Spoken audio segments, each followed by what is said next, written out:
Um documento é algo que confere legalidade a alguma coisa ou alguém. A legalidade está relacionada com a parte física, estrutural, aquilo que a gente não pode mudar. Exemplo, eu tenho 1,60 m, não vou ter 2 metros, porque eu já sou adulta e não vou crescer. Mas o que isso tudo tem a ver com os nossos sonhos e com o poder de realizá-los? Vem cá que eu vou te contar. Eu sou Ellen Dalla e te convido a mudar a sua realidade, mudando a sua mentalidade. A primeira coisa que a gente precisa fazer para não bloquear os nossos sonhos e, ao mesmo tempo, não criar uma fantasia sobre a vida e sobre as conquistas que a gente quer, porque se a gente ficar na fantasia, a gente vai se frustrar. Então, como é que eu faço para discernir o que é realmente um sonho e o que é uma fantasia? O primeiro ponto é a gente considerar as nossas capacidades. Se eu quiser criar uma fantasia que eu vou ser uma jogadora de basquete numa liga profissional americana com 1,60 m, eu não vou. Até porque o próprio esporte, a mecânica do basquete não permite que eu, com 1,60 m, tenha um desempenho objetivo para trazer algum resultado bom para o time. Enfim, entendemos que para a gente sonhar e não fantasiar, a gente precisa considerar algumas limitações biológicas que a gente tem. Por outro lado, ficar presa a essas limitações biológicas pode bloquear alguns sonhos que a gente tem ou limitar alguns outros que podem nos trazer uma imensa expansão. A gente vê aqui que o autoconhecimento é fundamental até para a gente sonhar, ou melhor, para discernir os nossos sonhos e não fazer com que esses sonhos nos levem a viver um verdadeiro pesadelo durante a vida, de frustração, de decepção, enfim. O ponto aqui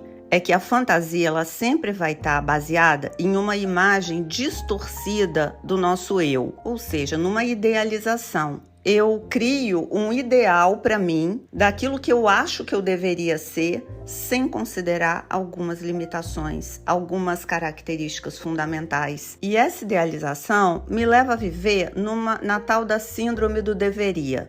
Eu deveria ser assim, eu deveria ser assado, e aquilo que eu realmente sou, eu reprimo, porque eu estou sempre tentando entrar em um padrão que não é meu, que não sou eu e que não é a minha expressão mais autêntica.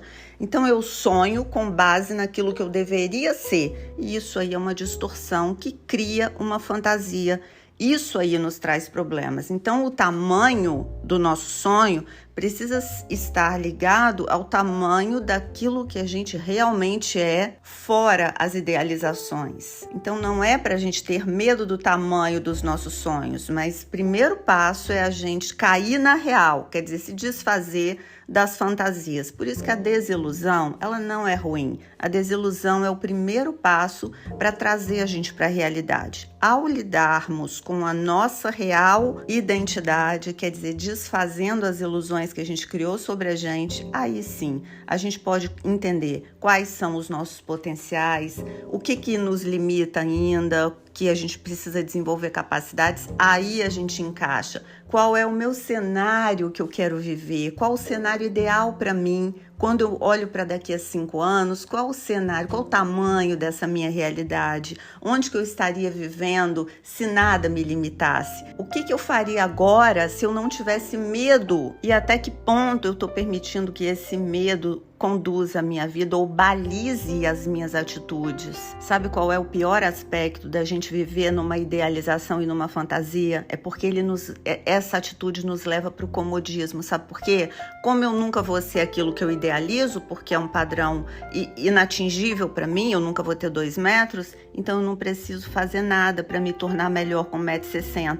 Eu me acomodo nesse lugar. E a ideia aqui é que, ainda que eu não cresça e não atinja 2 metros, eu posso melhorar a cada dia, eu posso ser melhor ainda com 1,60 m, eu posso atingir muito mais do que eu tenho atingido, ainda que com 1,60 m. Então, a ideia do tamanho não é documento, é que o seu medo não te controle, e que ainda que a gente esteja ligado biologicamente a limitações, a idade, a tempo, a altura, a condições ambientais, essas condições elas não são determinantes, elas são condicionantes, é diferente. Então, vamos supor que eu tenho 1,60 m e eu sou apaixonada por basquete. Eu posso até não ser uma jogadora na liga profissional, mas eu posso ser, de repente, comentarista, eu posso estar nesse meio, eu posso ter uma outra função que não exatamente de estar ali dentro da quadra jogando. Ou posso ser uma super torcedora, uma investidora num time de basquete. Então, o como não é problema nosso. A questão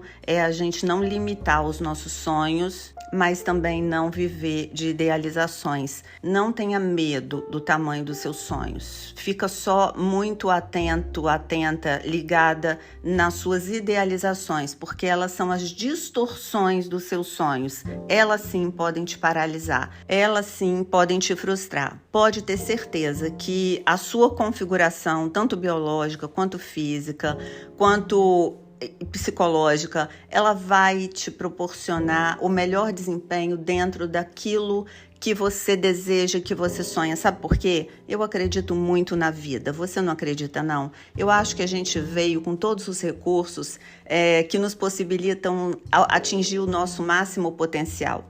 É uma crença pessoal. Talvez não seja a sua e tá tudo bem, a gente não precisa brigar por isso.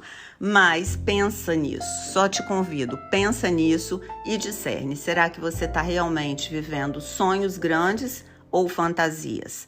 Será que você tem limitado os seus sonhos ou não? Ajusta essa percepção colocando o seu discernimento em ação e eu te encontro aqui no próximo episódio.